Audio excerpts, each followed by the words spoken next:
bonjour na bilo bato le baku ya kolanda biso na mokolo lelo na ezui ezali bongo branche moko auto tcha na chaîne ya Libération Océan du Congo epai oyo to panzaka to sasaka epai oyo to Congo mani epai oyo to belaka moto ya papa le moloto kitezi ki semisala nyonso ya l'état moyeni l'état assassin epai oyo to conscientisaka to analysaka to mobilisaka to sensibilisaka to salaka éveil patriotique epai oyo to longolaka peuple Congo la bolema epai oyo to analysaka ensemble epai oyo to tchaka litolo na nzete po ete to benga yango malamu epai oyo to salaka mosala ya Jean-Baptiste epai oyo to kababo basinzili ko betera ngonga ngilele tango ekoki musangu to yungula nzambe lika madesu na mailelo bondimi te sentinelle sinzila betera bengonga mama jawa assalamu alaikum na bamizima na biso epai oyo to telema ferme fidèle mana ngana kunya dolanga na États-Unis d'Amérique la mboka équipé pour la te pona ferme et fidèle au Kouké. Les secours la République démocratique du Congo, un certain Bota la Ndengue, Esaïe 6, et Kosala Moussana, Dieu ne ment jamais. Et pas y autre mot de la Kamaloba, encore qu'on a élaboré, Waloba, béché, fouiller, ne laisser ni place que la main. Réponse d'élaborer ses enfants, travailler, prenez de la peine. Et on a besoin de qu'on travailler, tout ça qu'on soit la nuance, ne laisser ni place que la main repasse pour la République démocratique du Congo. Équipé pour la terre des États-Unis d'Amérique. Docteur Ngola, papa est revenu au Canada, na Mboka.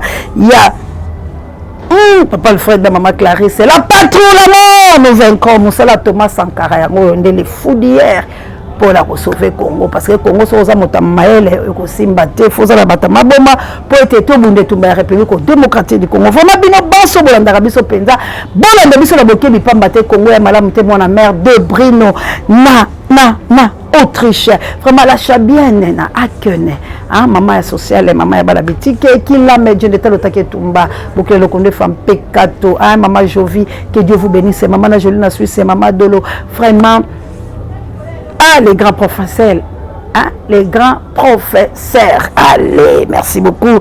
Achille, Mave, Namolonga, Mireille, Mave, la Mboka, Yanga, mon continent d'Angleterre. Achille, Ntela, la France, Motoya Yambo, Achille, Ntela, le Biyende, Motoya Yambo, océan de la presse congolaise. Achille, Ntela, la France, Toke de Liboso, Tobunde Tumba, na papa Michael, et bien la France, la maman Célestine, vraiment, on a tout le number one, océan de la presse, Juka, mais biso bon, Tobunde Tumba. Ah, Big Daniel Ngenda, petit frère Zola, Tobunde Tumba, partout au Bozali, Tobunde Tumba, Bakongomani, maman Jawa, salam alaikum, ah, maman missionnaire, na plus 32, Tobunde Tumba, il faut que vous montiez la patriarche vers le 30 juin, jour pour jour, indépendance, tchatchatozoïde, olipanda, tobakidi. Donc, tout le monde, parce que la table ronde de ma patriarche, babunda qui a méchant. Maman Pierrette est méchant, Nicolas, on s'est relaté parce que Mboka la biso sur le total, on a dit sur le Rossimbate, méchant. Tous anano, sango oyo. Yao Michelin, si je ne me trompe pas, comme vous l'avez, Nini Alobaka, n'a pas ivoirien. Total yango c'est quoi là-bas, Congolais? Malobawana, na Congo, yango tende zo salama. Tout analyser selon Maloba, ou epé sabiso, réflexion bakulaka. Kabouya amvolate.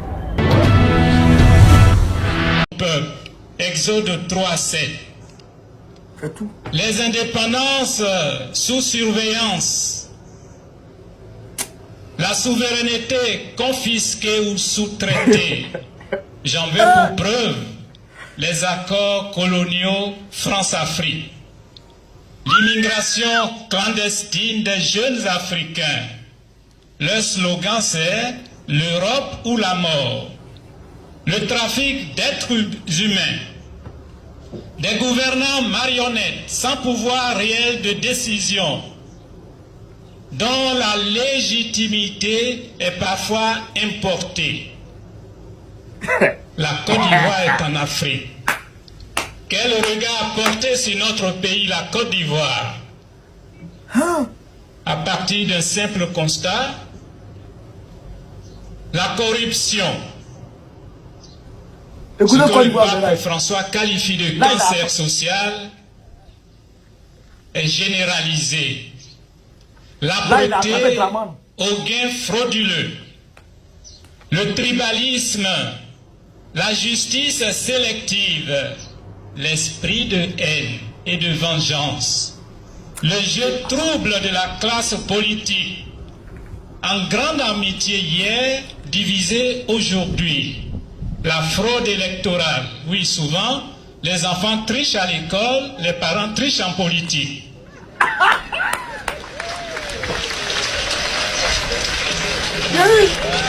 Nous notons l'arrogance, le mensonge, la violence et les crimes. Oui, les crimes, sous toutes les formes, même en mode silencieux. Le développement effectué en morceaux choisis, en reconnaissance aux militants dociles ou en représailles aux localités insoumises.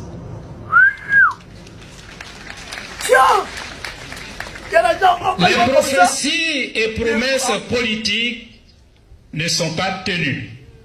Notre pays, la Côte d'Ivoire, apparaît comme un vaste cimetière de promesses non tenues. Avec une jeunesse désemparée, d'où l'immigration clandestine et avec des cas multiples de suicides. Pour les suicides, notre pays serait premier au plan africain et cinquième au plan mondial. Oui, les suicides, la drogue, l'alcoolisme, la violence, les braquages à main armée, la formation est au rabais aujourd'hui dans nos écoles, dans les universités et grandes écoles. Avec une volonté inavouée d'abrutir tout un peuple, de détruire toute une jeunesse. La prostitution est à ciel ouvert, en ville et même dans les zones rurales, minées par l'orpaillage clandestin. Et cet orpaillage est parrainé par des divinités politiques. À qui profite la croissance économique tant chantée en chœur? L'économie ivoirienne serait l'une des plus performantes au monde, dit-on. Quel monde? Le monde réel ou dans le monde invisible? Les populations sont attristées. Nous assistons à une vraie paupérisation des zones rurales avec les produits agricoles mal rémunérés. L'appel à la paix et à la réconciliation, cet appel n'a jamais été sincère. Parce que la plupart du temps, ceux qui nous parlent de paix se promènent en gilet anti-balles.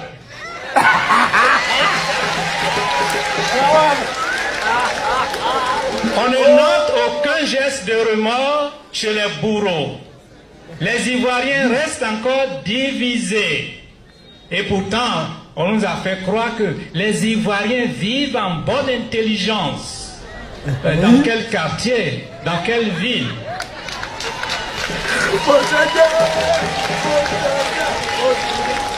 Oui, les Ivoiriens restent encore divisés.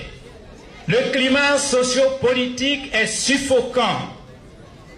D'où un ministère en charge de la réconciliation. Le peuple est constamment humilié et pris en otage. Nous vivons une démocratie armée. Nous sommes en face d'un certain occultisme politique. Frères et sœurs, l'Église est appelée à être solidaire des peuples opprimés. Kambo ya tika yango ta oyo kozala na yebi keza mamolai yango le tozolo bela biso tokozala ta mokuse kambo yango te na Congo tribalisme yango te moyibi yango te makama be ezosalama yango te oyo sango alobi lelo na Congo nini bazali kosemela kati ya République démocratique du Congo lelo oyo etumba ekomi na kati ya République démocratique du Congo etumba ya betini nous avons 450 ethnies na sous-ethnie to bunda te Mobutu Sese Seko Congo ndi bazabanga akufela 44 multipartisme na yabaki to ko solo la likambo ya papa na ngai papa bayao be papa nzondomyo to tokolobela likambo ya nzondombe po ete bato ebele bayebaka yango te 52 pages oyo bato mosusu babima yango bagoba qui est l'auteur compositeur il y a 52 pages oyo toyoka bapapa Félix bapapa Etienne Tshisekedi babima badocteur nani nde auteur toyoka les 13 parlementaires qui na tuni ebino makambo ya Kinshasa elakisi nini signification ya Kinshasa personne me répond oyo toa bakinois nga mwana kini nga ndeka bomona netika kino ya solo bino balevena Kinshasa elakisi nini Kinshasa ça signifie quoi boyebisanga bino bakinois boa bakinois te kinois ifo yebisanga Kinshasa elakisi nini po esengeli toyeba Bazaïr ndenge nini tokosala kati ya Bazaïr eza na esprit nini Bazaïr elakisi nini Équateur Mandaka elakisi nini po tosala yango na esprit ya kombo nango parce que kombo nde mutu soki boyebaka te kombo egala mutu so okuti mutu oyo baloba kombo na ye Serge Boniali donc Boniali ye nde siko po toyeba nini tokosala fo toyeba Boniali aza ndenge nini Kabuya Ntambwe il faut to récupérer donc kombo esalaka ezaleli ya mutu kombo eza mutu yango moni baplace mosusu mpo baboma mutu fo bazobenge na kombo so babebisa mutu bainvokaka ye na kombo boye mponi bainvokaka ye na kombo mpo kombo nde mutu alors esengeli mpe Kinshasa capitale ya République démocratique du Congo toyeba yango mpo tonourrir Kinshasa tosalisa babita ya Kinshasa na lolenge oyo Kinshasa kombo ezali mpo ezala malamu ntango bino bozozwa bato bipai na bipai bayebi Kinshasa te bango bakutu bakinois bayebi na bango mpe Kinshasa te alors tokosalela yango ndeni Congo elakisaka nini est-ce que ezalaka Congo ya C to ezalaka Congo ya K sikoyo mpo toganye Congo tokoganye yango ndenge nini alors bandeko langa nous avons un sérieux problème spirituellement et puis division oyo baobota lelo eyeza esoki toko te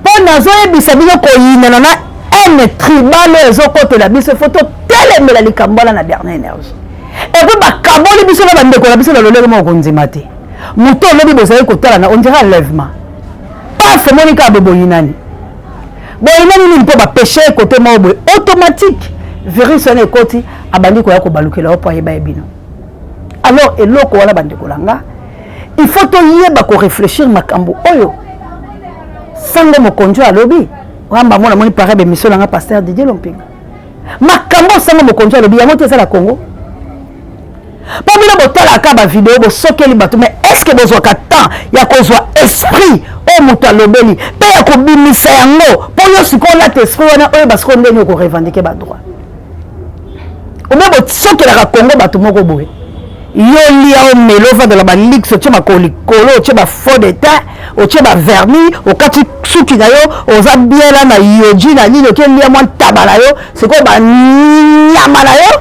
nde baoyo baovandaka mpe babilanga bobunda yo mpo oza mabe kwake oza à l'étranger tu ne vis pas parce que lelo ntango bakozwa woup barefoule bino obima bandoboma bakongolais boza na étranger mpe nangana oyo tokozwa même sort alors likambo ya Congo eza teke mpo oyo oza mieux non on n'est que mieux chez soi malgré poto na bacondition nango malgré mais nazoyebisa bino ke lokola Congo eza mabe bakongolais bazosouffrir mpo mboka na bango eza mabe bayekoli misala basali makambo ya minene mais comment bazokoka kobongisa mboka na bango te c'est un regret bato mpe ebele bakufi bongo mayele nazwi epoli fo nazonga nango na mboka nanga me nakoya ndeni tala taxe nakoya ndenge nini bakotia yanga bacroque a jambe vomie kutu chinois asala na ye makala kabu azongisa video oyo lisusu epesanga mpasi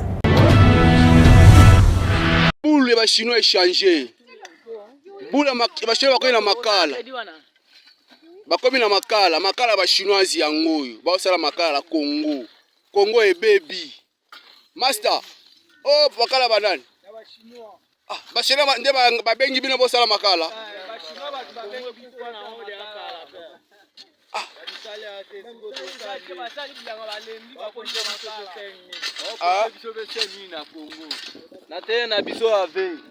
master oh makala ya nani makala ya ba individu ba étranger bayawa babandi omona biso bawumbu na bango banyoko na biso na musala banda tongo ti 17h30 na valeur ya 5000 francs tobanda mosala de 6h30 à 17h30 ratio eza te tozokemba bon ya moko mpe eza mabe ya bango te eza ndenga mboka na biso.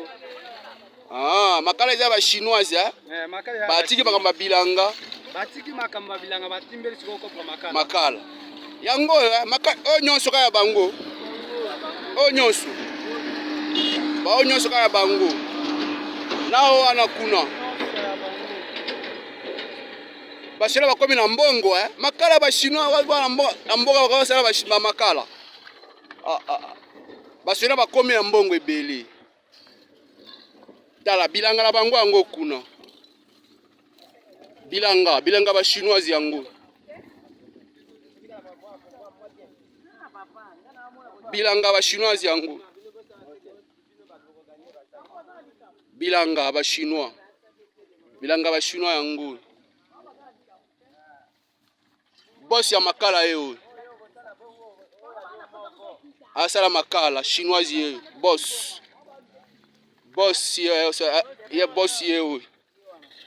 ye alobi boy makala alobi boy 38 000 yo lobi combien alobi combien